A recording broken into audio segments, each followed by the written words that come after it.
Welcome to Over the Falls podcast with myself, Dave Lewis, Med Rendell, and Luke Dukes Jones. The premise for this podcast is to break the stigma that men don't talk, to sit down, chat, and try and put the world to right.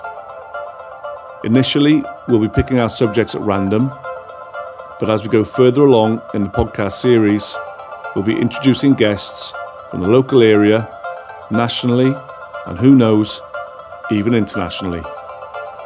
So here we go. Welcome to Over the Falls podcast, episode number 12. This week in the studio we have Nathan Jackson, who is the Managing Director of Mental Health Monster. Nathan, welcome to the show. Thank you for having me on. We've been on it for a while, haven't we? Yes. Talking about it. So yeah, finally get to be here. So it's great. Yeah. Cool. Nice. So, would you mind starting by telling us a bit about yourself and what Mental Health Monster, the company, is all about? Yeah. So essentially, I'm going to give you the origin story here. And World Mental Health Day in 2019, I was looking at Facebook, and every single person I know is talking about mental health awareness. Okay. Everyone. So I'm thinking, surely we can go one step further than that. Yeah. Push it on a bit, start talking about knowledge and education and what we can actually do to help ourselves and the people around us and things like that. Mm-hmm. Literally spur of the moment thing. I was like, right, we need mental health education in schools. So I set up a petition, literally on that day, off the cuff, and that put me in front of the Welsh Minister for Education at the time. And there's a new curriculum starting now we just started in September. And then from there, we were just posting stuff on Facebook, just literal random content about mental health and things like that. People started engaging, and then we had lockdown, which was huge. Yeah. Everyone was sort of facing like a challenge that they've never faced before. Yeah, of course. So we were just thinking, right, what can we do to help out in this situation? We had a bit of an audience, so we were just throwing out. I say we. It was at this point, it was just me, and throwing out information, content. What can you do day to day? How to manage your time? To manage your spaces and things like that. People were engaging, and then 2 years from more than that, actually, about 2.5 years, we're here now. So amazing. Yeah. No way. Wow. So brought lockdown straight in there. I mean, lockdown had a massive effect on loads and loads of people, and sort of that kind of was good timing, I guess, for you to grow. I mean, what have you learned through that time yourself, and your company, as in like how do you feel it's helped people like the Mental Health Monster with regards to people in this area and I guess yourself as well? Yeah, I mean, I've learned so much through what we do, because a lot of the time everything I used to write would be from my own experiences and things like that. Yeah. But then as we start to grow a bit of an audience and things like that, we were really learning stuff and looking at, how we can translate, how we can write this in a way that's going to resonate with people. And that's the way we do things, is we'll look at something and say, right, who needs to hear this? Mm-hmm. Where are they? How do we find them? Because you can't paint everyone with the same brush, and that's one of the main things I learned in lockdown, is that we have the depth of experiences are so different between different people. Yeah. Me, for example, I remember 3 months in going, I could live like this for a while, because I was comfortable. I had all my home comforts. I wasn't having to, the world pressed pause, and I was completely okay with that, being like sort of really sort of anxious person and things like that. Yeah. I was more than okay with that, whereas other people were really, really struggling. Yeah. So I think that really opened my eyes about, okay, this is a common problem, but not everyone is going to be facing it in the same way. And say that was the main learning from lockdown. I was in the exact same boat as you. I had a very positive lockdown experience, especially for the first sort of quarter of it. Yeah. So I broken down lockdown into like 4 stages in my head. Yeah. And the first quarter, I was just loving it. Because my job, I have to physically be at work. Yeah. Couldn't. And remember the weather? Yeah, I was lovely. Yeah, the weather. I was out in the garden every day. Like That my helped. mental health at that point was brilliant. I was absolutely fine. But then I started then second phase. I started feeling a little bit guilty and this weird like things that like carried on encroaching. Like, am I gonna have a job after this? Like, when's it gonna end? And all that sort of stuff. And then slowly filtering back into work in the third stage, bit of positivity, and now coming into the full stage, it's like the industry that I work in, the arts, hasn't recovered, and it's still really like we're making mistakes here and there. We're picking up the pieces still. There's shows that have been cancelled and rescheduled, and it's like, when's it going to actually end and be okay again? But I think it's going to take a long time to recover, though, isn't it? It's like shockwaves, isn't it? It's huge. It's incredible. Yeah, a lot of people had to cancel a lot of things in the arts, obviously, and then they did certain things on Zoom. And let's face it, certain art forms don't work on Zoom. I went to see a stand-up comedian recently in the Arts Centre, and he was talking about him, because some people had to do it to earn money, and they were like, right, we've got this really good idea of Zoom comedy, and apparently it just went down like a lead balloon, because like you need to be in a room, and some of the comedians couldn't hear the audience laughing, so then you're doing a routine in dead silence. It just can't be the same, can it? You feed off people, don't you? Yeah. But anyway, going off into a tangent now a little bit, but sorry. Lockdown. Yeah. No. I was just trying to think of like the positives that came out of lockdown. I've got one. Go on. Straight away. That togetherness that we had at the start, I want that back. That sense of community, everyone was helping everyone out, and we were all going at, we're all fighting this common problem. So that community, I think that really protected people at that time. I remember actually the Samaritans at the time, because there was a big rumour going around on Twitter and Facebook and things like that about the suicide rate. Yeah. And they were saying it's going through the roof and things like that. And Samaritans were actually like, it's not. We're together now. It's something.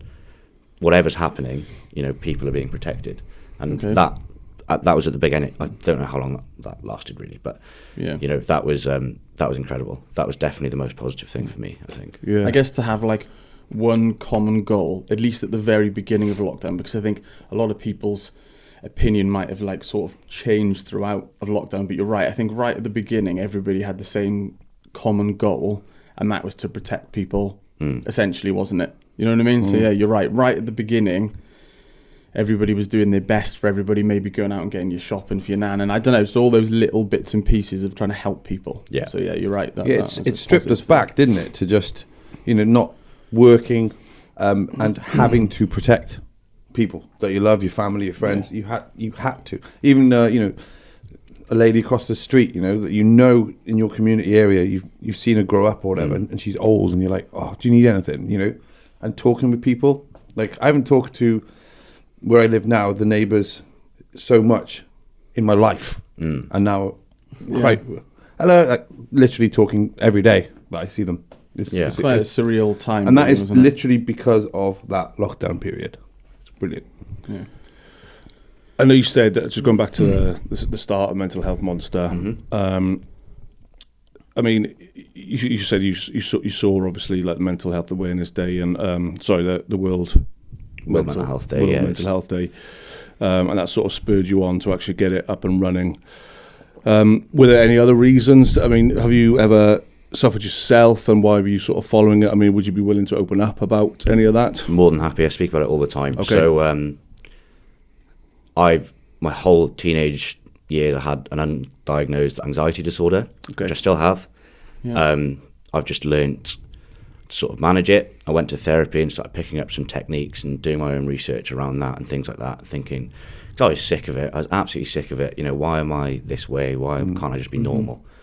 But then I sort of realised that everyone has to do these things, and everyone should have access to the information that I have, just because I've been to therapy and things like that.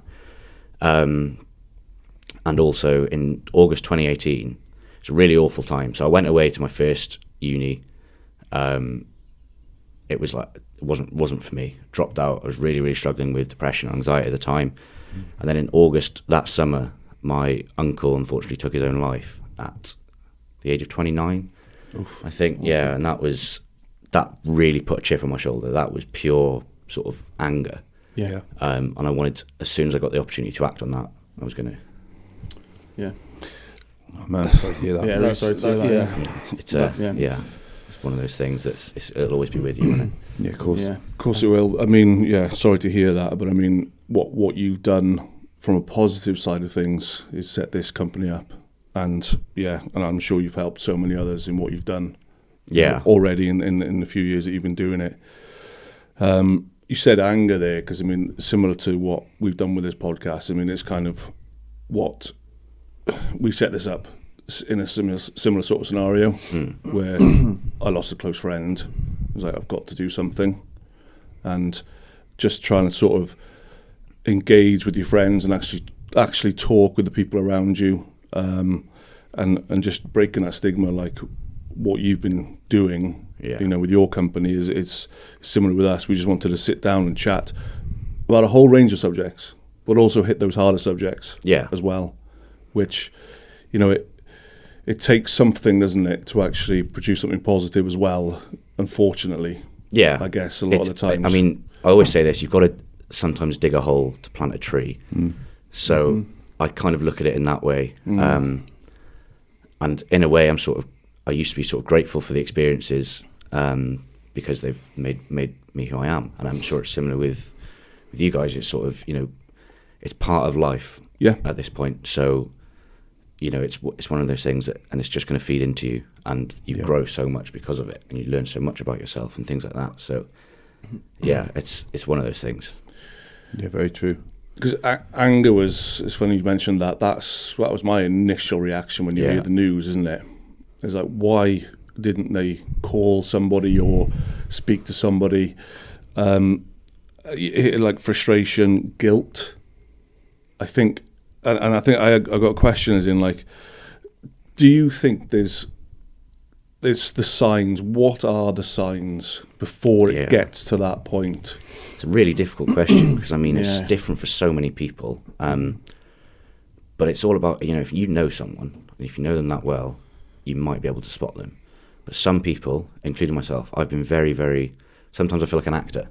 And I'm sure it's similar to with you guys. Like, some people are so good at masking. Yeah. And even in school, I was the class clown and things like that. I was really struggling with just my life at the time. But I'd go into school, I'd be the happiest, the chirpiest bloke.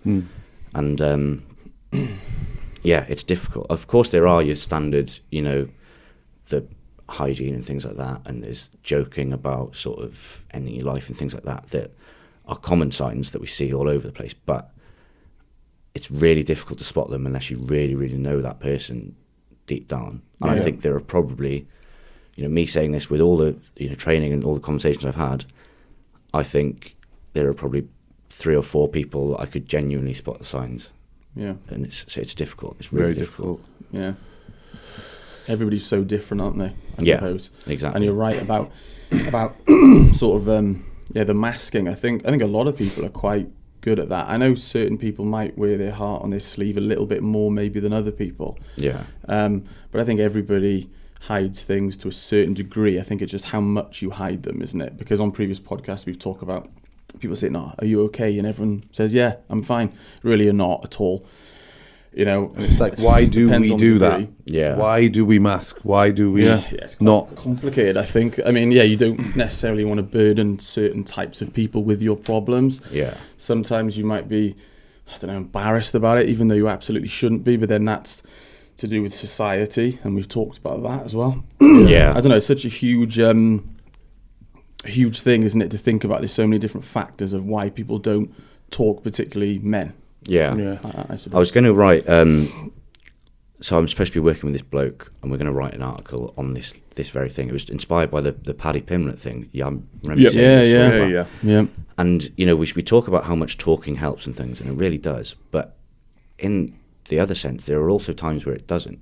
If someone's not aware, or someone doesn't know too much about these things, they can say the wrong thing and things like that. And I remember some people told me someone told me when I first spoke to them about my anxiety, they were just like, "Oh, it's just your personality." And this was 7 years ago, and it still sticks in my mind.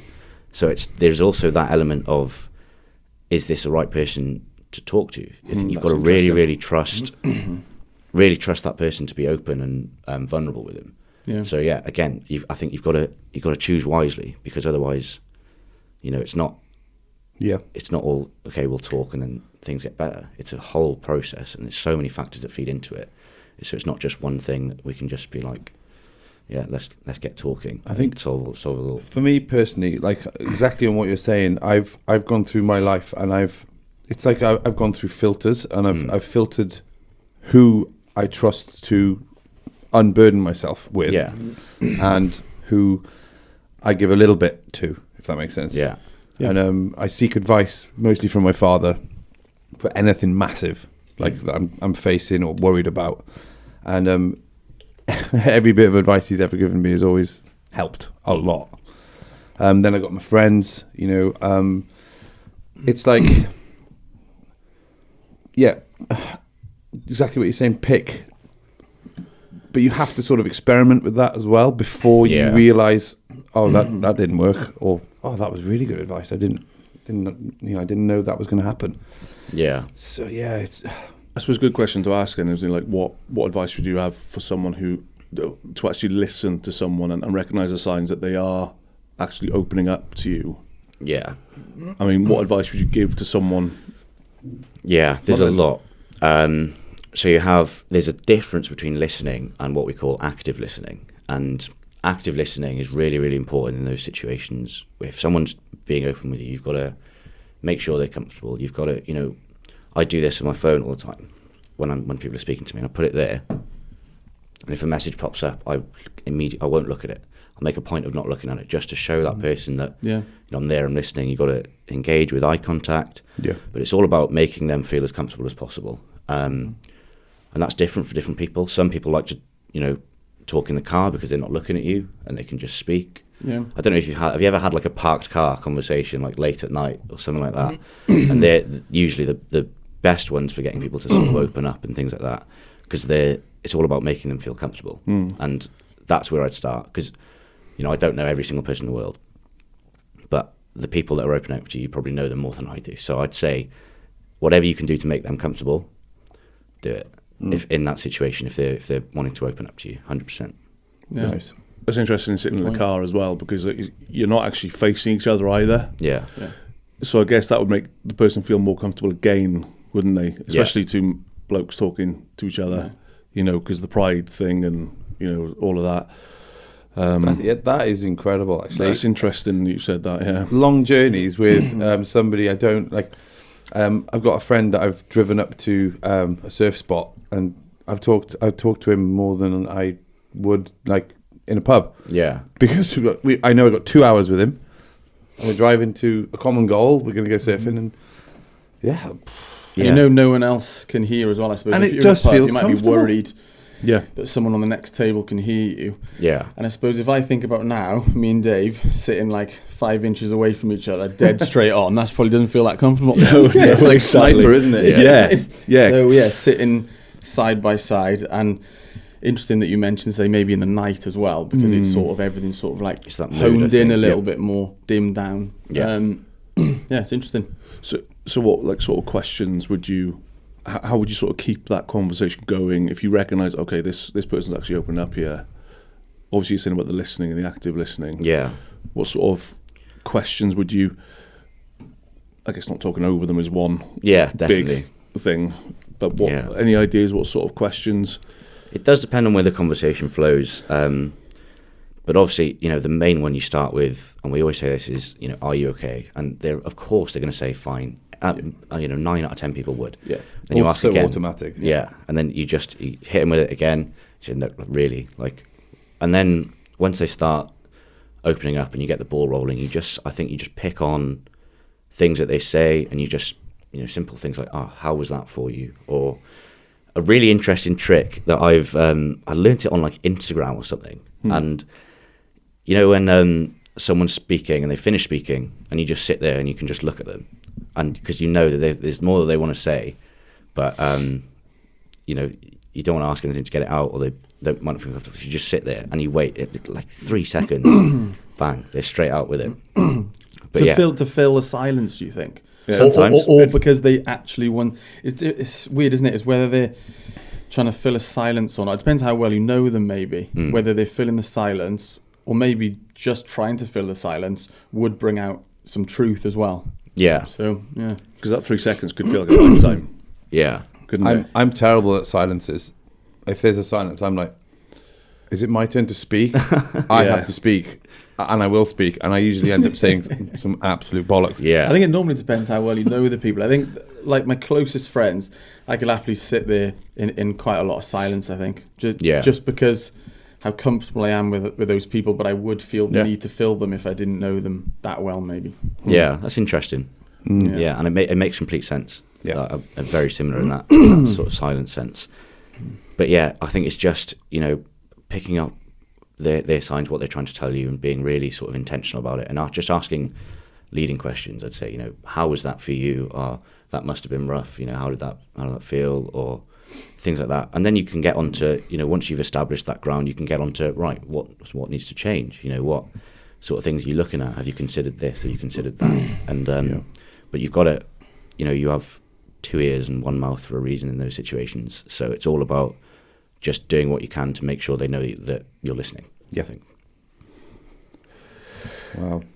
Yeah, no, it's going back, you put yourself into certain situations where I guess when you were, sorry to bring up your uncle again, but you sort of go back and you think about what, talk about the guilt. You think about what you could have said to him, or could have, the conversations you should have maybe listened more, but that'll never go away, will it? No. That'll never go away. It's an unresolved answer, isn't it? It will is. never get answered. Yeah, and I guess you go back, like I have done, you sort of go back to when I've been sitting down with that particular person, you think, could I have said this? Could I have said that? Should I have listened longer? Could I have asked him this? It doesn't go away. No, this is where the anger for me came from, I think. Yeah. It was, so I'll tell you a story, right? We went on a family trip to Cornwall. I told this at his funeral. And went on a family trip to Cornwall. I must have been about 10 or 11. And they're absolutely unbelievable weather. And he's like sunburnt beyond belief. He's just literally so red. Apart from his hands are still the normal colour. And we'd realised that was because he went round and he put sun cream on everyone else. And then afterwards rubbed his hands. Yeah. Got you, yeah. Completely dismissed himself in that moment. Yeah. And he was burnt beyond, but it was ridiculous. I'm sure he was struggling for weeks. Oh. And I just thought, how can we let someone like that slip through the net? How can we? And there were signs that he was struggling and things like that. But again, it's a very difficult thing to approach, especially if you're sort of a family that hasn't really dealt with something like that before, and you don't. Yeah. Because there's an unfilled gap there, and so that was just where the anger came from, really. And it's like that guilt that you mentioned. It's horrible. He's put everything in front of himself there, wasn't he? Yeah. Yeah, quite a selfless person. Yeah. And then they forget to think about their own needs, or maybe what they need, or to look after their own mental health more themselves. Yeah. More. But how do you go about that? That's the thing. If you haven't approached this before, how do you know what you need to do? It's and this is where I come in. All over just teaching the average Joe what they can do to help themselves. And if the information's there, if they need it, great. If they don't, perfect. A big worry of mine, to speak about a family member at this point. I'm not going to mention her name, but I was worried because I noticed that there was a lot of alcohol being consumed, and I worried that if I asked the question or I brought it up, it would deteriorate everything. It would hurt our relationship. It would maybe make her think worse thoughts, or create more anxiety for her, because now she's paranoid that every glass, Yeah. and it's taken her actually to sounds so strange, her to come off alcohol because she's had like a skin rash, and she's had to take antibiotics, and it's taken a month for her to come off the drink because of the pills. She is like a different person. Really? But it was beautiful because I could interject then and say, because she questioned it, she was like, why do I feel like this? Why do I feel like I'm in control again? And it's like, you haven't drunk. Yeah. And that was the moment I was like, yes, I managed to gently say it. Yeah. Rather than an intervention or I'm really worried. I told her several times I'm worried about you, but she's like, oh, it's fine. Yeah. And I didn't want to go further. I didn't want to go harder. So yeah, everybody is different, and luckily, this skin rash happened, and yeah, it's interesting how it works out, isn't it? It really is. It's definitely a scary thing to approach. Yeah, it is. Yeah, I was going to mention the time. word intervention when you were talking about that, because it is. I don't know too much about it, but from what I do know, it does seem quite. I don't know if an extreme is the right way to do it, but everyone seems to like gather around, and then like even though you're not trying to attack that person, I can imagine that person feeling attacked because you've got like maybe all the family members and the friends, and then they're sitting there and it's like they've been ambushed a little bit. Straight on you. So I can imagine, I don't know enough about it, but I can imagine that instance working sometimes, and then I can imagine it backfiring as well. Yeah. And that's what I'm worried about. if I can't think of a person now, but like if I notice a friend of mine is a bit down, or like if I ask them, how do you ask them gently? How do you can talk to me, buddy? You know, how do you show them that you're there for them? Yeah. And it baffles me. I don't have an answer. I just want everybody to know that I am. Yeah. Truthfully, like. Yeah. And that's good. That says a lot more about you than a lot of people actually these days. Well, so. Yeah, it just like anybody can approach me. I've had an amazing father, as I say. Like, still have. He's awesome. But I've learned from him a lot, and he chats to people all the time, and he takes people suffering with disabilities on their bikes and stuff like that. He's a great man, and I've always wanted to be like him a lot. So yeah, I'm a very approachable person. If I'm just quite busy. Yeah, it is difficult. That's the thing. It is difficult, but I think it's just that, you know, that wanting to be there is enough, and sometimes just being there is enough. So it's, you know, fair play. Another question then, for is there any advice you would give to someone going through a tough time, like right now, that hasn't actually reached out to anybody? So, Yeah. What would be like the first sort of step? GP, to be honest, GP. Yeah. But it's a double-edged sword. At times it can be a double-edged sword. But I always think, once you've reached out, it becomes easier every time. Every time you need to reach out, it becomes easier. And once you start actually thinking about what's going on in your head, and you can apply sort of like a problem-solving sort of attitude to it, that's where I'd start. GP, just to get the ball rolling. But there's also conversations with friends. But again, you've got to choose wisely who you're trying to be vulnerable with. But ultimately, overall, I'd say hold on. You know, there's so much to appreciate about life, and it can be so difficult to see that when you're waking up every morning and you're fighting a battle, and it's difficult. Every day is like going to a war zone, but you're just fighting your own brain. It's extremely difficult, but once you get that ball rolling, it really, it becomes easier, and things do, from my experiences, get so much better. Yeah. So yeah, that would be it. GP. Straight to the GP. Yeah. No, that's fair enough. Just to ask you a question, Dave, because I'm going back to a previous episode when you opened up about being in your van at that moment, and you were like, and you reached out to a counsellor. Yeah. That was like a huge, groundbreaking thing for you, wasn't it? Massive. It changed. Oh, changed pretty much. Changed your path. It did, yeah. Yeah, it's sort of, it was actually having someone just to listen and to not be judged. Yeah. And yeah, it was just like a massive release, because you sort of, I think all he said was, "How can I help you today?" And I went. Yeah. That was literally it. And I was off. You really needed that. You really needed it, didn't you, I suppose? The release and to talk about it, I suppose. Yeah. And it was kind of, you start actually talking about what's been going on, and then, all the emotions start coming out. Yeah. Yeah.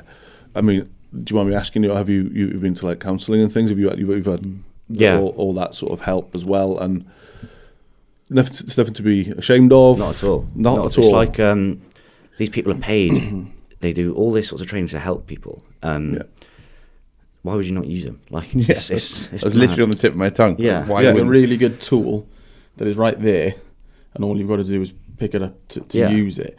If you don't mind me asking as well, was that about your anxiety, or was it about the incident with your uncle, or was it a bit of both? So this was before anything happened with my uncle. So this was just after I dropped out of uni, and this was full on, like, I felt like I was at the end of my life.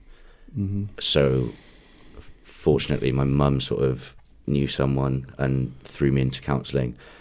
And it was I wasn't in for that long, but it changed my mindset about these things and my attitude towards it, which was all I needed at the time. but it was mostly about anxiety and speaking to people and things like that. So, but yeah, that was.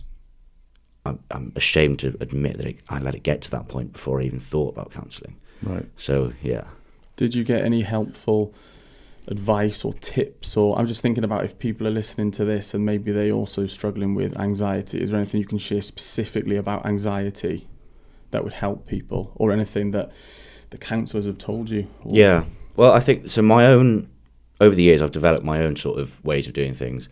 And my singular one tip I'd say to everyone is know yourself. You know, if you know what drives you, what motivates you, what helps you work well, what makes you feel awful, what makes you feel great, you know, all of these things about yourself, and you can start picking at little things. You can start problem solving, going, okay, what's not right here? What am I missing? And I think that's it. Just know yourself. And once you know yourself, I describe this to teenagers as like a breakfast, like a good old fry-up. And you say, you know what you need for your fry-up to be absolutely perfect, to be the best that it can be. And you can look at your fry-up and you go, oh, these tomatoes are awful, and something like that.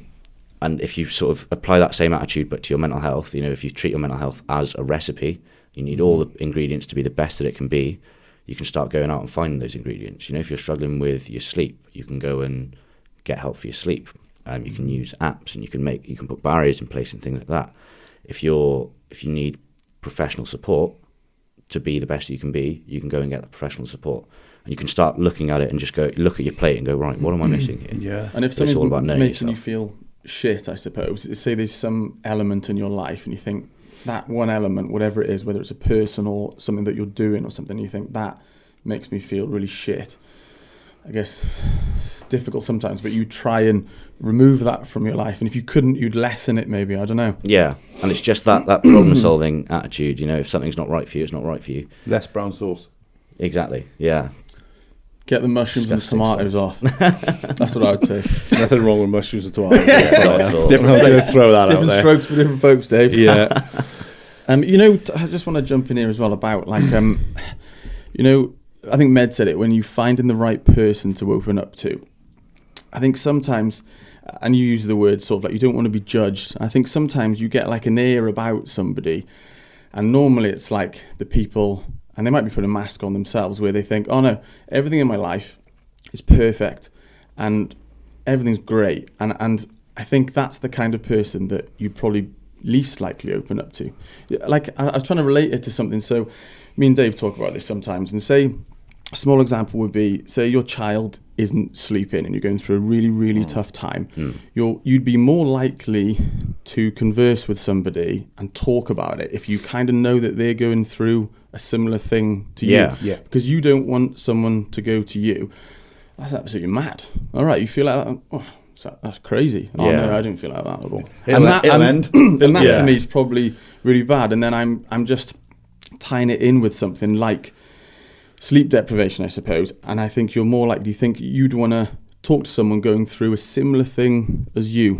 Do you know what I mean? No, I and think you it can makes relate sense. that to a lot of different things. Like maybe you'd be more likely to talk to someone if you're struggling yourself, and maybe you know someone else is struggling. Yeah, and you can see, I always sometimes make a point of, you know, when you see someone that's a bit quiet, a bit shy and stuff like that, I always make a point of going over to check just to make sure and have a chat with them and things like that.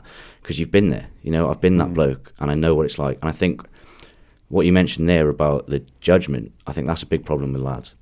Even if it's not judgment, even if it's sort of, okay, I'm struggling, and they're like, right, let's get on the beers and let's go and, you know, we'll have a big night out and, you know, everything will be okay and things like that. It's that naivety, I think, of thinking, you know, this is, but it's a serious thing. This is someone's life.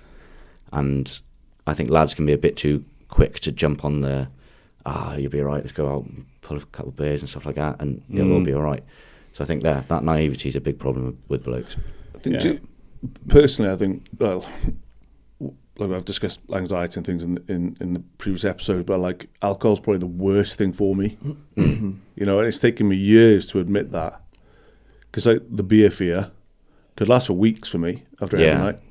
Really, really does. Is that the next day, I'm guessing? The next day, that sort of like that deep sort of anxiousness sometimes you get after a heavy night out.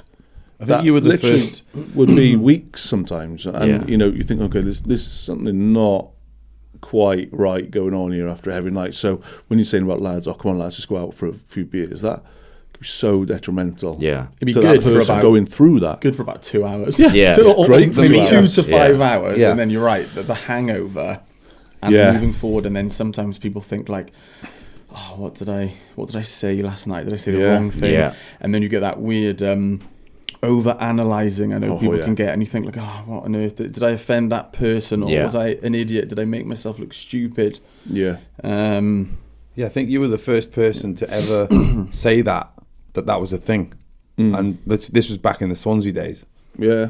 in your uni time and escape What, and the all that. phrase, the beer, He. I remember you saying like, I get so anxious on hangovers, and I just, it went in and went out.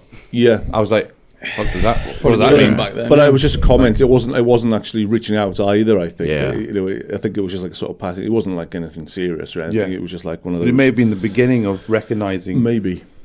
because it gets worse. Yeah. The more you drink in session, Definitely. Beer fear is a great topic because you get a lot of big mental health charities and stuff. Their advice on alcohol is don't drink alcohol, and unfortunately, that's not the way we work. We're gonna go to the pub. We're gonna have a not few. realistic for certain people. is it? Exactly. So- So beer fear is a really interesting one. Our most popular article on our website, talking like over 12,000 people have read this about beer fear, just how to deal with it. And it's so fascinating learning about how a hangover actually works and what it does to your brain. And unfortunately, I can't remember most of it now. which is, It's fine. I was We're just all about to human. pick your brain there. yeah. Yeah. But it's all about, checking for evidence, and you've got to really drill down and be like, most people are focused on themselves, let's be honest. And even if someone's like, oh, he was a bit of a twat last night, so what? Yeah. Who's asked? We're all human as well. Exactly. Yeah. No one's perfect. We've all been there. We've all done something stupid. Yeah. Yeah, I guess it's kind Definitely. of accepting that as well, I guess, isn't it? Yeah. Talking about alcohol as well, I can't remember if you were necessarily kind of like on our radar even at this moment in time. Remember, me and Dave went for a drink, and I think that's kind of what me and Dave did a little while ago to sort of release some of our stresses occasionally, like a lot of people do. Yeah. And whether that's the right thing or the wrong thing. It's a good system, I think, If you for just some. have one, like me and Dave would have one in the snooker club, right? Yeah. And I think that would be beneficial because we're not going out and getting bladdered. We're literally going to have one beer. It sort of loosens us up, and then we vent to each other. And then we noticed the beer mat of yours. So I just wanted to ask specifically about the Mental Health Monster beer mat idea. Yeah, I so suppose, same approach, and I apply this to all of our marketing stuff now, is where are people? How do you find them? And I saw a statistic that said 55% of UK construction workers will have a mental health problem in their lifetime. And that is more than double the national average, which I thought was mental, because I was like, that's huge. That is massive. And so I was like, right, where are these people? How do we reach them? I could put a post on Facebook, probably not going to reach those types of people. No. And then you start thinking about what the barriers actually are to them actually accessing support if they needed it.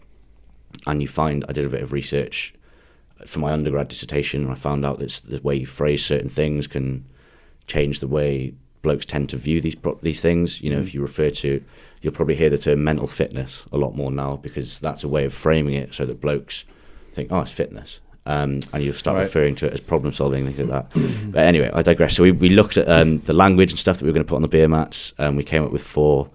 And then we were like, okay, right, now how are we going to pay for these? Let's go to a construction company, because we're going to have their audience in a chokehold. Yeah. Smack your logo on it. And I'm really, really grateful to MW Scaffolding at the time and LEB Construction. They were straight in. Yeah, here's the cash. Go and do what you do.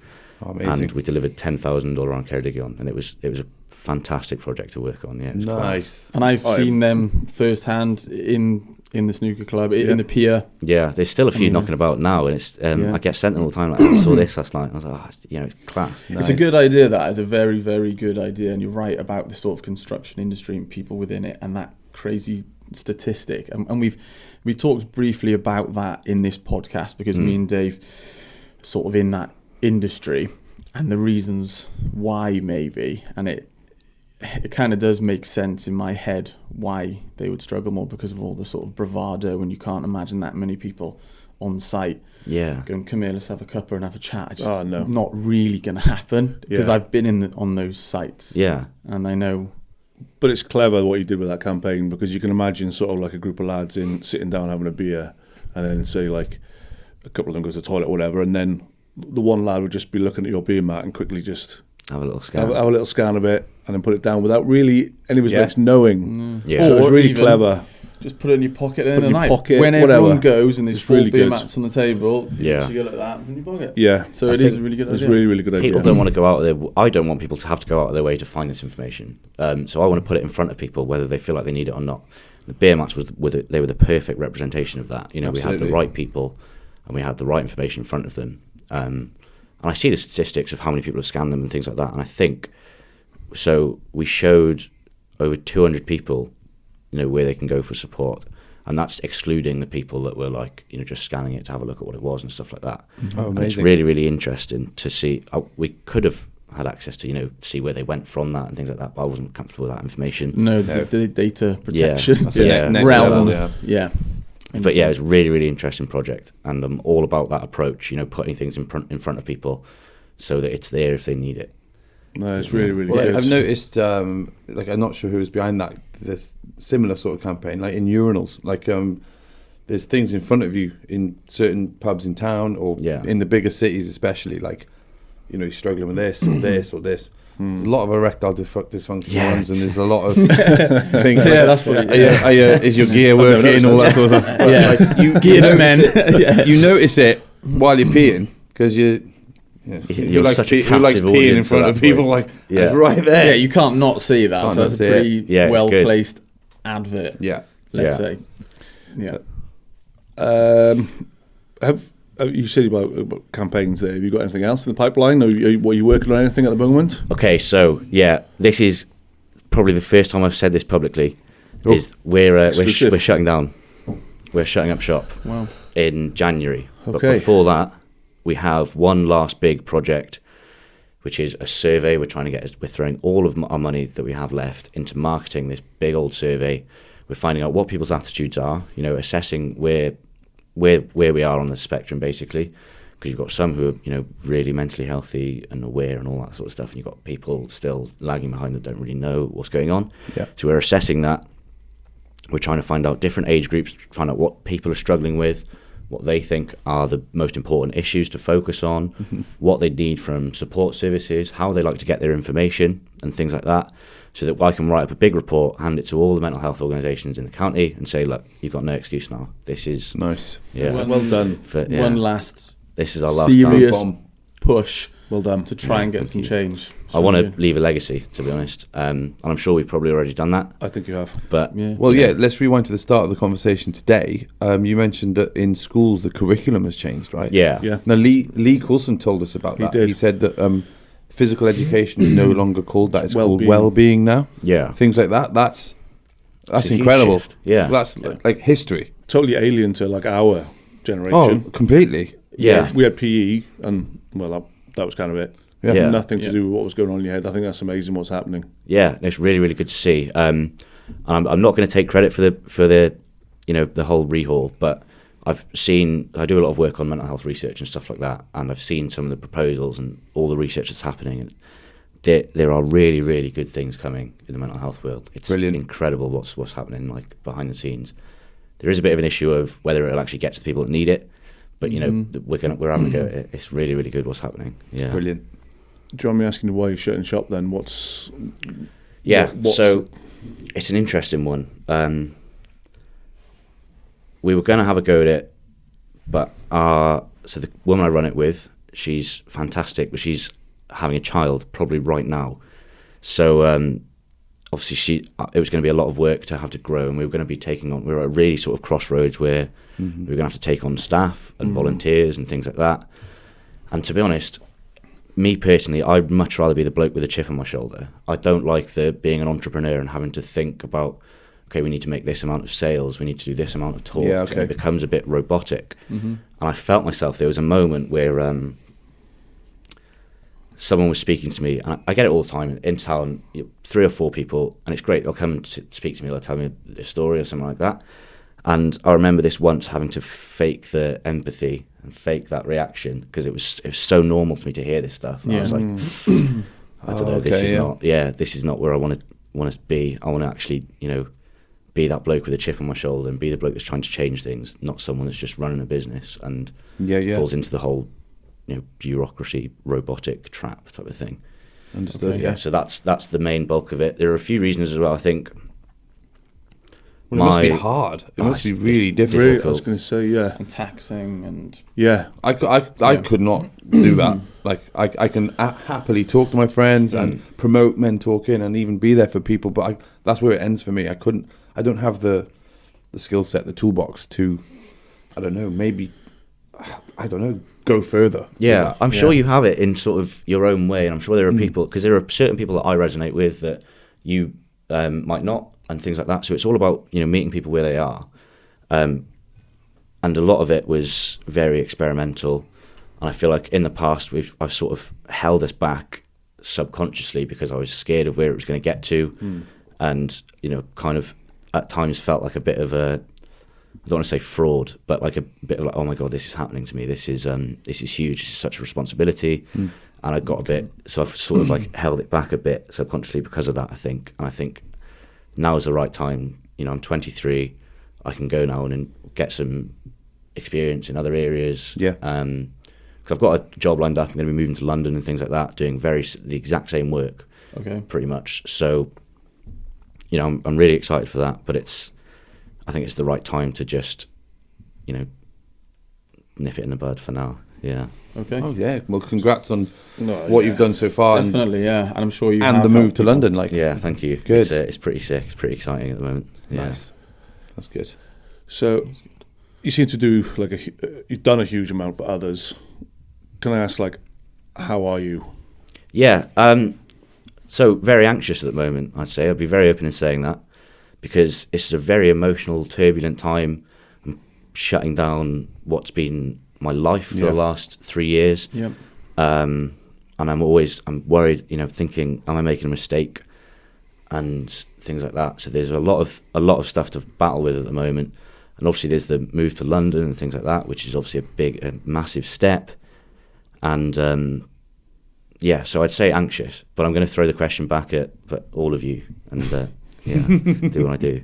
Good. Yeah. Yeah, I'll go. I'm pretty good at the moment. Not perfect, because I just don't think anybody is, isn't it? But it's normally the same stuff with me. I'm always tired because I've got a full-time job and 2 kids, and life feels really busy, like I imagine it feels for a lot of people. And I can't remember, I was speaking to Dave about this recently. I can't remember how I phrased it, but I always feel like like I'm always on the go, and it's hard to sort of like stop and like smell the roses or whatever people sort of say. Do you know what I mean? So I feel like I'm always in a rush. I think that's the terminology I use to Dave. I feel like just because of the way my life is structured at the moment, and I'm sure it will change and get easier. I think a lot of it's to do with having young children, which is amazing. But you're always so busy. I feel like I'm in a rush all the time. Do you ever get a break? I do, but realistically not enough, I would say. It is normally my life does consist of sort of like work, looking after the kids, and then cooking a meal or like, so there's lots of I don't know, like jobs and chores. But then I think a lot of people are like that. I'm certainly not alone. I'm not saying I'm doing all this, and I think most people's lives are like that. You know what I mean? Yeah. But I'm fine, if you know what I mean. But I think I'm just going through the daily struggles that a lot of people are going through, I think. Yeah. You know what I mean? Yeah. So I separate work and personal life. My personal life at the moment is very slow, ticking on. It's lovely. Can't complain at all. But my work life at the moment is very weird. As I mentioned at the start of the podcast, like the arts is still, what's the word, like quite tumultuous with the after COVID effects and stuff. And I've questioned recently, like, do I want to be in this industry anymore? And I'm already set doing two massive things to stay in this career, and that's adding to my workload. And at work at the moment, I'm not like 50% happy, 50% not. Yeah. But really grateful to my manager. I've chatted with my manager. Was it yesterday? What day is it today? Saturday. Yeah, it was on Friday, and we had a really good, constructive meeting. Yeah. And she's actually going to take things forward on a management level with the rest of the building. And I'm really excited because I've never had that support before. Because, well, I've always been my own boss. Sort of thing. Yeah. So I'm positive now again. And winter is another thing. We talked about that in the previous episode. Winter was really tough for me, or getting tougher. Yeah. But this one is like really exciting because we've talked about it, and I've got a couple more good. tools now. Yeah. I'm glad to hear that. So personal life really, really good. Works like at the moment. I rate that you separate the two. I think that's I think that's massive. As soon as I walk out the building, my emails don't come. Yeah. I don't answer the phone. Yeah, I think it's got to be done. Yeah. I don't think people do enough of that, to be honest, the separation of like work and personal and all that. It's a good way of doing it. It doesn't 100% work. Like I'm still sometimes going, Yeah, of course, yeah. But it helps to not have like laptops coming at me. Yeah, if you're able to really sort of separate it. Like when I'm not on call, I think I do a good job of doing it. Yeah. But right now, someone's actually covering me for this podcast. So I'm on call this week with the hospital. And when I am on call, it's kind of impossible to switch it off because you're obviously on. And then any second you get that thing of like the phone could ring and you've got to go in. But then when I'm not on the call, when it's not my week, I can sever it and not think about it. But Davo. How about you, Davo? Yeah, I'm okay at the moment, to be honest. But I do, like myself, I do suffer with like anxiousness and I had a couple of bouts with it again, like maybe last week actually. Yeah, it really affects my sleep. Yeah, that's where it hits me. And if I don't get a good sleep, it's like a vicious circle then as well, because it just makes it even worse. So you're just like doing this. But at the moment, I'm okay, and I'm exercising, which is like the key for me. Yeah, that is my go-to, and like I'm in a bit of a routine of exercise. Nice. So I mean, we haven't talked about that, but I mean, we've talked about it quite a lot, and for me personally, exercise is like it's really important. Yeah, really, really important. Just getting outside or just doing something. Yeah, but I'm okay at the moment. Yeah, I'm glad to hear it. But it's never something that's constant, is it? Everything is always up and down. Yeah, and I think unfortunately that's part of life. That's how it's going to work out. Yeah. We always have this idea of what it's like to chase happiness and things like that, but happiness is never constant. It's always up and down. It's more of like an emotion than an actual concrete thing that someone will have. So it's all about managing those ups and downs as best as you can, I think. It's like juggling, isn't it, basically? It's like juggling like the whole time. I hate juggling. Yeah. Awful. I can't do it. I did 3 for maybe like 4 or 5 and it's gone. Like. I can't do 2. Like, it's yeah. No, but like you said, because I got 2 young kids as well, and I think because we used to meet up and we used to have a vent about because we're going through similar sort of phases as well, similar gaps. Because parenting, that brings a whole other dynamic into it. Because it just throws, it's absolutely incredible. God, it's hard. Yeah. A good example of that, I think, is you talked about your uncle. And you were talking about how you noticed his hands were the only thing that wasn't bit. And I think that's a little bit like being a parent. And I've talked about it in other episodes. I put my kids sort of way ahead of me. And like in my head, that's right. But then sometimes I guess you do need to think about yourself. And I think that, and Dave as well, I think we're both guilty of that. Of like, even though I want to put my kids first, maybe sometimes you do need to think a little bit about yourself as well. I think parenting's an interesting one. Not that I know anything about parenting. I'm 23. It's not even crossed my mind at all. Yeah. But I think there's a lot of pressure nowadays, especially with social media and things that you see.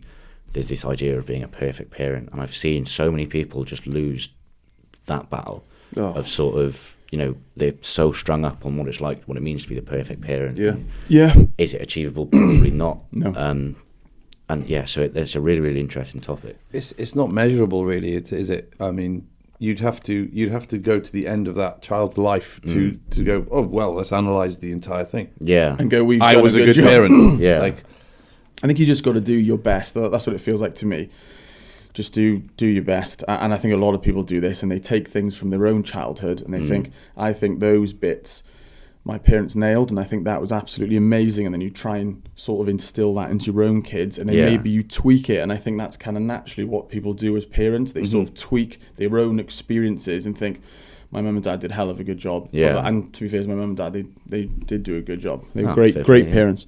And I think you just try and tweak that, don't you? Yeah. That's what that's I like the think. evolution, isn't it? That's Exactly. generational evolution. If there's anything that maybe you don't think was, or you think could be a little bit better, you think you'll tweak that for your own children. You're right, it's evolution. It's like going down, trying to better it. Yeah, and they'll be better parents for that. And If you can. It's a whole cycle, isn't it? Yeah, Yeah. it's great. Yeah. That you brought up social media then. I just want to, I know we go down a rabbit hole here. Yeah. But you see sort of like, I came off it for a long time because it was affecting me. I'm not going to lie. You'd see people having the perfect day, the perfect photo, the perfect family, the perfect holiday, all this sort of stuff. What are your thoughts? Oh, I have so many. Yeah. Go. So social media, the pressure that it places on people is ridiculous, and I think we're moving away from that a bit. But it's ridiculous, and social media has the potential to be such a powerful tool to educate and to learn, to share and stuff. But there's that the way that social media apps are programmed to keep you on. They fight for your attention, and you lose track of. I pick up my phone now because I don't want a thought to occur in my head. That's mental. Yeah, we shouldn't be doing that, and it's like. The stuff that we see on a daily basis, we shouldn't be seeing half of it. We shouldn't have access to. But what I will say is that social media apps are doing a much better job now of giving people more control over their feeds. There's the not interested in this tweet or report that. See less of this. Yeah. And I'm all over that sort of stuff. I'm all over like how I'm really bad for going on social media, really bad for just scrolling pointlessly. So I have to build up my own sort of techniques and challenges and stuff that make me stop and actually think and be in a moment and do stuff because I hate it. Well, that's knowing yourself. You've found that little part of your person that whoa, I've got to change that. Yeah, I've looked at my breakfast and I've gone right. There you go. These eggs are underdone. There you go. Whack them in the frying pan a bit longer. Like Yeah, social media is a minefield. It's a shit show, really, isn't it? But you're right, though. It can be a really useful tool, but sometimes it just does the absolute opposite of that, and it makes people think things like, why don't I look like that? Yeah. Why haven't I got the things that person has, like money or other material things? I don't know. It can be really, really negative, can't it, on people's mental health, I think. Yeah, definitely across the board as well. That applies to absolutely everyone, and I think we're the first sort of generation of hyper social media. So since I've got a phone when I was 10 and it was an iPhone 3GS. What am I? I'm year 6 at that point. Yeah. So that was social media from then. I've grown up with it. It's been my whole life for that whole period. Yeah, I don't think about that because obviously like I'm 40 in a matter of weeks, so it's kind of like a different sort of generation away, isn't it? I remember like when we were in school, I think we all kind of had our phones at around sixth form, I think it was for me. Right, yeah. So say between 16 and 18. And I even remember getting a phone. And I'm not sure smartphones, no, they certainly were. Hideous things. But even Snakes. then it was a phone. Like I almost felt like, I think embarrassed was the wrong word, but I was like, oh God, I've got a phone and stuff. I think that the main reason why I had a phone is so my parents could contact me. Yeah. So it was a totally different And it makes sense thing. as a system, doesn't it? Yeah, exactly. And then it just slowly... well, the phone's evolved into into something computers. It's everything now, isn't it? Yeah. Your whole life. I don't know. It's a very complicated subject matter as well, isn't it, really? Yeah. There's a lot that feeds into it. But it's really, really interesting. I have loads to say. I probably, I can't think about it all now, but I'm going to do a bit of writing about it, I think, and just my thoughts on what social media is actually doing to us. Yeah. And I think that'll be really, really interesting to learn about. I hope it's just going to backfire on itself. I think hopefully in about 20 years' time, people are going to, do you know what? I've had enough of this. Yeah. I just hope it really just implodes. Yeah, Because it's so detrimental to like positives. Yes, if you've got a business, great. It gets out to so many people really quickly. Yeah. What else? Yeah. Oh, there's one thing. What else? It's Everything else is ridiculous, isn't it? negative. Yeah. Surely. Well, it's like contacting people, isn't it? Like you can stay in touch with people. Like yeah, but I think that's also could be bad as well. Like we people had a show that you haven't, your friends on Facebook with people you might not even say hello to in the street. Yeah. That's I find really that random. mad. I find that weird. If I've got someone on my Facebook, Cole. there is no way I will blank them in the street because I think that is weird.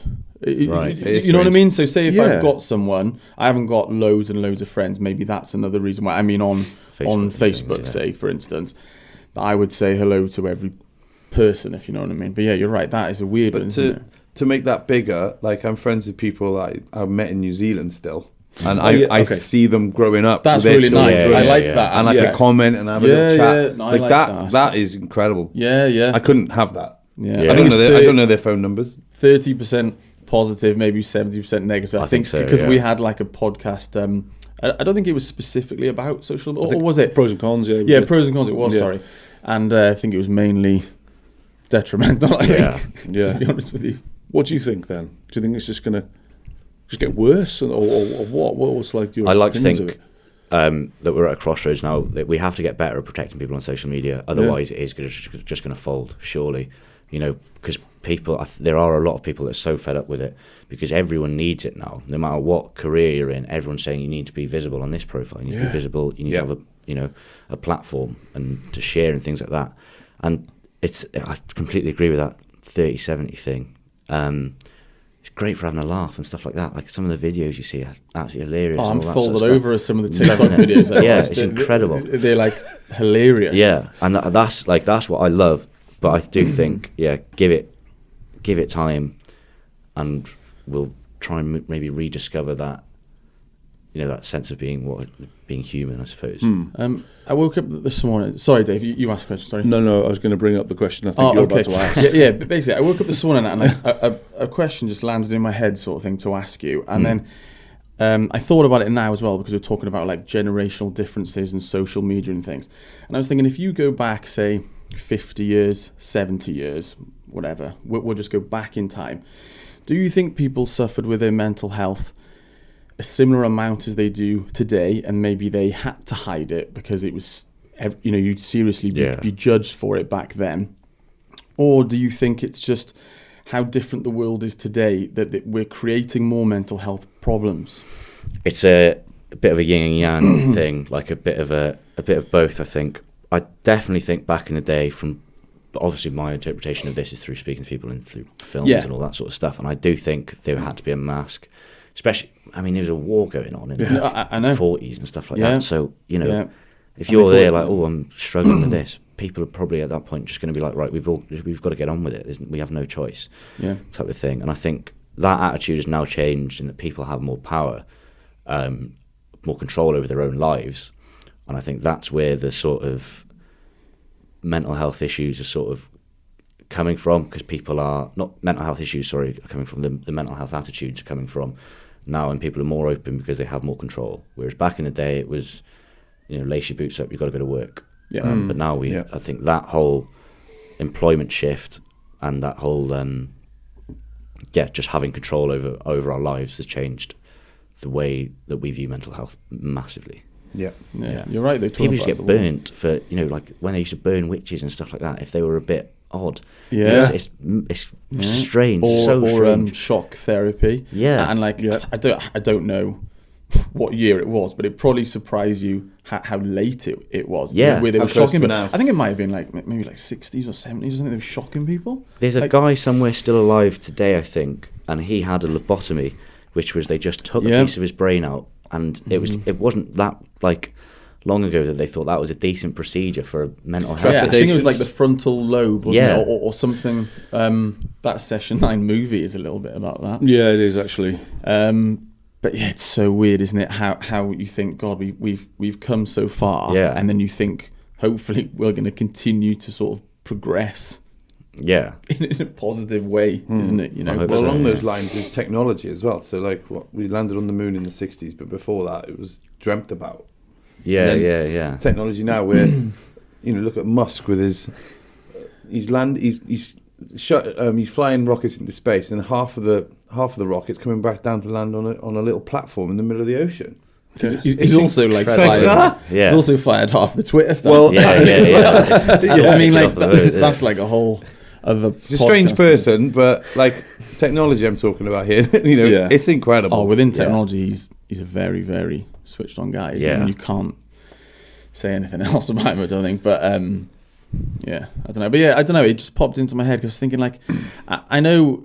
No one's probably going to have the answer, isn't it? It's so hard. You haven't got the information there, but probably a lot of people did struggle, and you're right about it. They used to call it shell shock, which I think nowadays you'd probably call PTSD. Yeah. And I watched a really good movie recently called All Quiet on the Western Front, which is on Netflix, and it was about World War One, I think. Yeah, and how they must have been also messed up from that. It's a really good film. I'd advise people to watch that. But it's quite a hard watch. It's it does the opposite of, like, a lot of movies will glorify sort of war.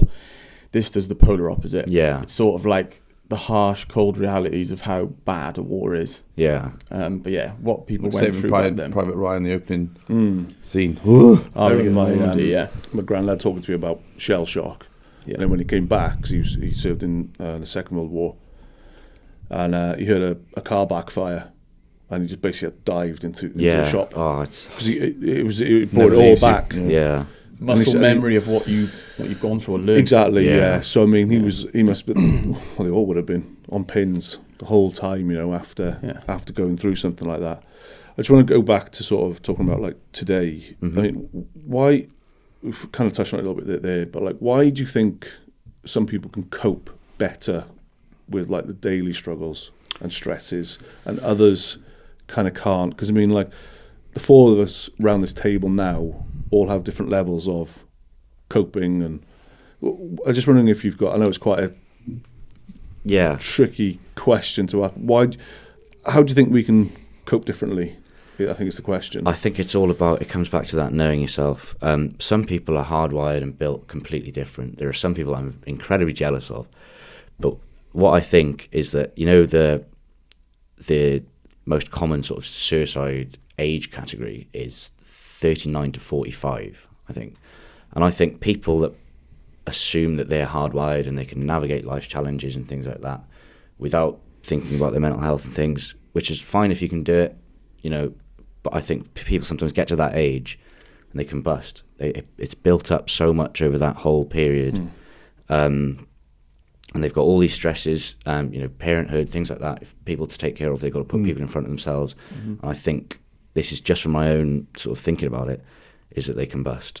And that's when it all comes crashing down, I think. So, it sort of takes so much. Yeah, I think so. Without sort of acknowledging it, recognizing it, and doing something about it. Us three are in that bracket as well. Yeah, like, it's hard to ignore that, isn't it? You said 39 to 45 males, I'm assuming, as well. Yeah. So it's baffling, to be honest. And to put it simply, things have to change. People might be better at managing the day-to-day challenges than others. I know a lot of people that are much better at it than me, but I think there has to be that baseline level of care about your mental health. There has to be that, because otherwise you might get to that age and you might combust, or you might just, it might go down. You might end up doing down a path you don't want to be down, or something like that. Whatever, however it works out. But yeah, I think no matter how good you are at managing the day to day, there has to be that basic level of, I'm doing this for my mental health. I guess it's like the 50-50 nature-nurture thing. And even if you've had, let's say for argument's sake, a traumatic childhood or something negative has happened there, that might be your 50% sort of nurture has gone wrong, but then maybe you'd have, I don't know, it's awkward, isn't it? Moving forward, no matter what you've gone through, or maybe the way you're hardwired, but then there's always that little bit of room for growth and to learn about what's good to do for yourself. And it's getting that information to that person. And letting them know it's okay to be like they are. Yeah, exactly. Because you're right. They can work on it. Some people, we're all so different though, aren't we? You know, Yeah. some people are going to be less likely to struggle with their mental health, and some people are going to be more likely, I suppose. Yeah. And I don't know what the answer is on why. So if let's say someone's listening or watching this now and is on that sort of road and they're just like everything's pretty much flat out and they're heading towards that age bracket, I mean, what advice would you give to someone to sort of take time out or to take a breather, or I mean, you know, what sort of advice would you give to that person to recognise what's actually going on? So this is what people struggle with in lockdown, was they were spending time with themselves in a way that they hadn't before, and that's when people started realising, like, okay, I've got, you know, some issues here that I could do with working on and things like that. I would say, yeah, take a break, spend that time with yourself, because it's so important. And as I say, I always come back to it, is once you know yourself, and which obviously that changes over time, people change, things happen, whatever. But yeah, spend that time with yourself, because once you know yourself, it's not smooth sailing at all, but you're more built to manage your problems, I think, manage your day to day. But yeah, and taking a break is huge. Yeah, massive, got to be done. I think everyone, you know, I'd recommend that to everyone, just to spend that time with yourself. Yeah. Nice. It's hard though, isn't it? It's difficult. I was going to say, it's like you get like a weird guilt as well sometimes. And even though I'm definitely not disagreeing with you, I'm actually agreeing with you. I think people do need a break. But I just think some people in certain situations are going to find it difficult to take that break, even though they technically could. Like, technically they could go off their work for a short amount of time. Maybe they could tell their family. I don't know, but I think a lot of people would struggle to find that break. I think. I guess that comes down to a pride thing as well, doesn't it? Sometimes, you know, I know mental health is such a huge subject, but we're pretty much focused on men's mental health on this one. So the pride thing comes up again, then, doesn't it? Because I went through it. I could have had a bit of time off work, I guess, at one point, but I just wouldn't do it. Yeah.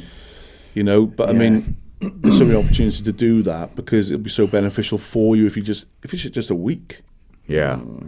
I know we're in totally different careers. If you can, jobs. I guess. That's the other thing, isn't it? It's really difficult. It's hard, isn't it? And it's I would totally do it. If I felt that was what was required for my personal situations or whatever, I would totally do it. I'd just put my hands up and say, look, I need a month off. I don't think we're quite there. I don't know what the right way to say is, like, culture or whatever, though, because I think people still judge other people for going off with stress. Yeah. For instance, I'll just use stress as an example. Classic it's example. A great example, because, like, I've never been off with stress, but I do know of people, obviously I won't mention them, but, you know, who have been off with stress. And I know that certain other people within that company, because maybe they would feel like they're having to rein in some of other people's slack work-wise, they end up sort of like feeling, I don't know, it's a complicated subject, isn't it? I think if people could just go off with stress and it was needed and there was no judgment and everything was fine, that's a perfect world, but we don't live in a perfect world, do we? We've built a society, I think, around that, where we're sort of born to compete against each other and things like that, and I think that feeds into it a whole lot. But I think with regards to sort of taking a break and spending that time with yourself, I don't really do it. I can't at the moment. I've got so much on. So what I do is, to have that time with myself, is sometimes I'll make a coffee in the morning. I'll just literally just stare at the garden and just literally just let the thoughts go, like have a big old just rummage around there. And it's I find that helps, just even like day to day, having that 3 to 5 minutes of just pure peace, and I find that really, really helps. So it's not always you need to sack off work for a month. But it's extremely difficult, and I'm sitting here as a 23-year-old who's just spent 5 years in university, so my experiences of this are going to be completely different to you guys who've been working and you've got, you know, kids to deal with and things like that, and responsibilities. And so it's a really interesting topic, though. I think most people will be able to find 5 minutes, though, because you just described it then, and just having a coffee. And I think even someone with like the busiest of life, you can find 5 minutes to maybe go for a little walk or something, or have a coffee, or just get up from your desk or squeeze in a half an hour workout. Like I know Dave, you find that. I find it beneficial, but you really find exercise beneficial to you, don't you? And sometimes when I was going through a bad, like, stressful period with work, say I'd go and park on the prom, and before work, I would just do a quick loop, literally 5 minutes, fresh air. Yeah. You're right, it helps It's decent, isn't your it? day. Then you're sort of squared up a little bit more in your head, and you're sort of off again. Yeah. I've got to say though, mate, for a 23-year-old, it's pretty commendable what you've done. Oh, thank you. It's It's, incredible. That's like, I certainly wouldn't have been able to have done anything like that No. at your age. There's no No. way. It's really, really impressive. So And based Well on your done. accolades and what you've achieved, I thought you were much older. same. Really? I really did. I mean, honestly. in a positive way, though. Yeah. You look old for your age. Yeah, I didn't know what you looked like, but yeah. Yeah, you come across as older than 23, but in a positive way is what Yeah. I'm trying to say. Sometimes, though, this is an interesting topic, is that I wish I wasn't. I wish I was still that, like, I felt like I had to grow up really early. Yeah. And Yeah. I'm obviously grateful for the experiences, and now I wouldn't have done any of the stuff that I've done, which is, I've done some really, really cool stuff with this sort of thing. But sometimes I do just want to be that silly, like, child that's dicking about and stuff like that, because it's fun. Like, Yeah. yeah, of course. Well, exactly. You've sort of taken that strain off yourself now as well, but not Yeah. progressing down that career of like a CEO of like a charity or Exactly, anything like that. yeah. So you're giving yourself a second chance, I guess, is into Yeah. enjoy yourself. I mean, I'm more than happy with how it's worked out, Exactly. to be honest, yeah. Maybe you Yeah, can do a little bit of that Big Smoke. in London as well. Yeah. Like, let your hair down in London a little bit. Yeah. Yeah, exactly. Yeah, we'll Yeah. see. Is there anything else you wanted to talk about, Nathan? I mean, is there any subjects that you wanted to bring up? I don't know, to be honest. I think there's a lot of discussion to be had around men's mental health in general. I think if I had a big microphone at the moment as well, that I could speak to everyone in the world, I'd say sort your sleep out, because I think sleep is probably the most important thing for your mental health. You reset when you sleep, don't you? You just reset. Yeah, and the links between your body and your mind are incredible. So sleep's an interesting one. I'd be happy to go into that, because that's something I really struggle with. Do you? I'm sure it's similar for a lot of people. But yeah, that's one of the major topics at the moment that I'm thinking about. So what are your coping then mechanisms for getting a good night's sleep? There's a few things. It depends what kind of mood I'm in, but you've got to put your phone down. Yep. Sometimes I read, which helps. I wake up. It's more about waking up in the morning and actually getting myself out of bed, because my bed's my comfort. It's my safety zone. Like, no worries in there. So what I do, I've developed loads of little tactics and techniques over the years and stuff. I wake up to natural light, so leave my curtains open. I've obviously set an alarm. What I did in Cardiff was really interesting, because I was going through a really, really bad patch of getting myself out of bed. So I'd leave my curtains open and I'd sleep naked. I have like an Amazon Alexa for my alarm. Yeah. So I'll set that and press mute. So if I'm going to turn it off, I have to literally get out of my bed to go and Right, turn it yeah. up. So I'm on the other side of the room. Yeah. And I'm starkers and my windows are wide. So I'm like, if I'm not quick enough, my neighbours are going to see me naked. And that was the perfect like Put loads of pressure on tactic. yourself. Yeah, to get me up, get me out of bed. Yeah, and it's all about finding those little, that's what I say about knowing yourself and you knowing what you need and reacting to that, and it works. Yeah. That's clever. It is, that's good. Yeah, sleep is a bit. I think I touched on sleep briefly, maybe a couple of episodes ago, just because I think I saw a little snippet on a podcast about somebody talking about how important sleep is, and it is so important. Apparently. Massive. Yeah. So everything, the way you feel, how your body functions, and everything. Yeah. But then it always seems to tie back, because me and Dave have got parents of like young children. It's like, for me, luckily and unluckily. Luckily for me, I don't think I overly have a problem with sleeping. Yeah. It's just the kids. Getting it. So like when the kids are a little bit older, my youngest particularly, I'm hoping that I'll sleep then. But then I suppose I'm worried about it a little bit, is when she does start to sleep, maybe I'll suffer like a lot of people do. Yeah. Maybe. With like insomnia or Yeah. lack of sleep or anything like that. Do you not? Would you wake up in the night or anything like that? Is that when it gets you as well, or not? If I'm in a bad place, yeah, because you have like, when you're in a dark place, sometimes your dreams and things can be affected, and they are very difficult to deal with at times. So yeah, sometimes. But when I'm sort of as my usual self, it's not so much about. It's just about getting to sleep and then getting out of bed in the morning. Those are the Okay. things I struggle with most. But yeah, And then it'd be a good routine then, because if you just lay in bed awake but then you're in your bed, I guess Yeah. that's not beneficial to you, Yeah. or to a lot of people, I suppose. I think one of my favourite things I speak about It's called spatial awareness, and it was massive at the start of lockdown. I think this is one of the first topics I wrote about, was using your bed for your sleep, your table for your dinner, your desk for your work. Like you separate these spaces, and then when you get into bed, your body goes, right, sleep. When you walk into the library in town, sometimes I go there to do specific tasks, because I was working on, like, I was managing my dissertation at the time, and I had MHM work going on and stuff like that. So I was like, right, libraries for dissertation. I'd walk in, my body and mind would just go, right, dissertation, that's all I think about. So I think that's really that's a really good tip. That does make sense, because I suppose if you're just lying in bed all day eating pizza, watching Netflix, your body isn't necessarily going to get into that bed and think, I sleep here. Exactly. Yeah. Train your brain. Yeah, and you've got to hack it. You've got to trick it, because it's not always the most reliable thing in the world. I used to hate sleep. I used to think it was a waste of time. I used to think, I can't get to sleep. I don't want to sleep. And it's only, I don't know, nothing really happened that changed my mind. It's just, I think, just getting older and getting a bit more tired in the day. And yeah, but I find that if I'm not active in the daytime, I really struggle to get to sleep. I'm not worried about anything. It's just my body doesn't. I feel like I haven't done enough. You're not tired enough to go to sleep. Yeah, it's like I'm not tired. That's interesting. Yeah, fair play. But yeah, I used to really be naive to the benefits of sleep when I was younger. Yeah, because I just thought it was a waste of time. I think I read a statistic where you spend an X amount of percentage of your life asleep. Yeah, and I was like, well, fuck that. That's a waste of time. Yeah. But then, no, it's definitely not, because I know when I wake up and I haven't had a night on the beers and I've had a really good sleep, and I wake up and I'm like, fucking, let's do this. Yeah. You feel good. Totally different. Yeah.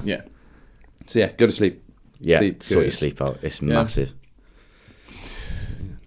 Anything else, boys? So we've got any other questions for Nathan as we're all here? Not I can think of. I think we've covered quite a lot, because it's going to be impossible to cover everything in terms of like mental health and Nathan's training and expertise and stuff in one episode. I think it's but I think we've done pretty well. I think we've covered quite a lot. Yeah. It's massive. Yeah.